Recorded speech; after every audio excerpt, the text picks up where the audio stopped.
All right, Lauren, now this. President Trump says Iran has one last chance to strike a deal or face decapitation. Trey Ying's joining us from Israel. Where do negotiations stand right now, Trey? Yes, Stuart, good morning. While the Trump administration looks for a diplomatic solution with Iran, the IRGC is continuing attacks in the Strait. And we saw this overnight. 2 cargo ships that were hit by unknown projectiles, according to maritime tracking groups. And this is just the latest in a series of provocative action. At least 1 crew member is missing from one of those vessels. Now, the incidents come as the U.S. naval blockade does remain in effect. CENTCOM says that as of August 3rd, they have redirected 44 commercial vessels and disabled 2 others. President Trump posted a Truth Social on Monday saying, in part, nothing gets through to Iran unless we want it to, and nothing will get through unless a deal or total surrender is accomplished. The president went on to say whether Iran wants to admit it or not, we are in fact talking of a solution to a problem that they have caused. The president described the state of play with Iran yesterday from the Oval Office. Mr. President, are the talks with Iran now off and are airstrikes back on? No, they're on. They're going on right now. It's an amazing thing. We have a little problem with Iran because we have many talks and we'll say we have or we don't have. You know, we're straight about it.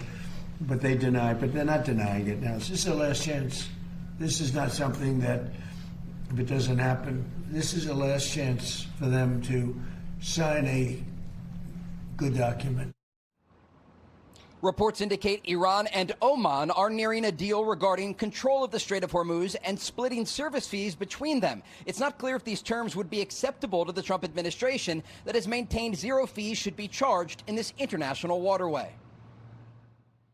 We can confirm that the efforts are still ongoing with all the parties. We are looking towards diplomatic resolution as we are speaking right now. As you know, there are current efforts on the ground that are in very progressive stages, and we are working with all the parties to see this effort. So I can confirm that the efforts are ongoing as we speak.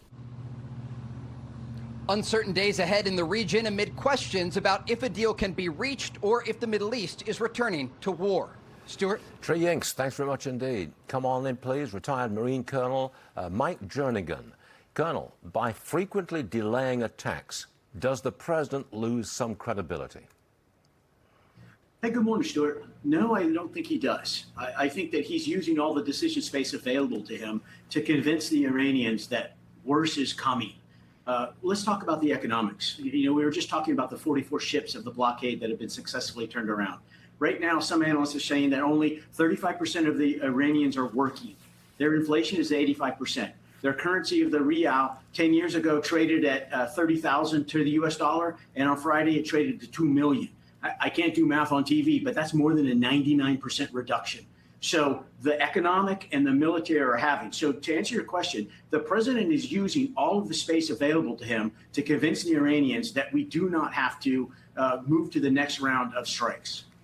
Reuters is reporting that our military has used up, that's their words, used up a large stockpile of accurate long-range missiles during the 5-month war with Iran. Is that accurate? Have we used up a large amount of that weaponry?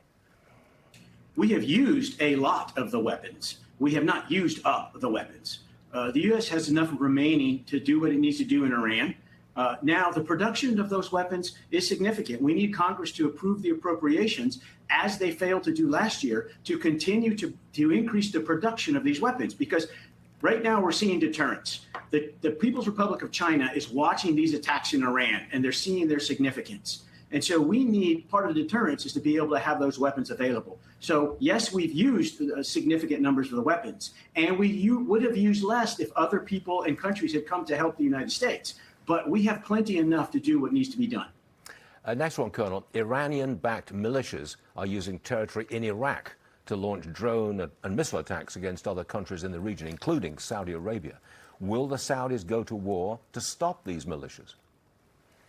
Yeah, that's such an interesting question because the Saudis particularly, but all of the militaries in the region really have small but capable militaries designed to protect, in the case of the Saudi, the king, but also their oil infrastructure.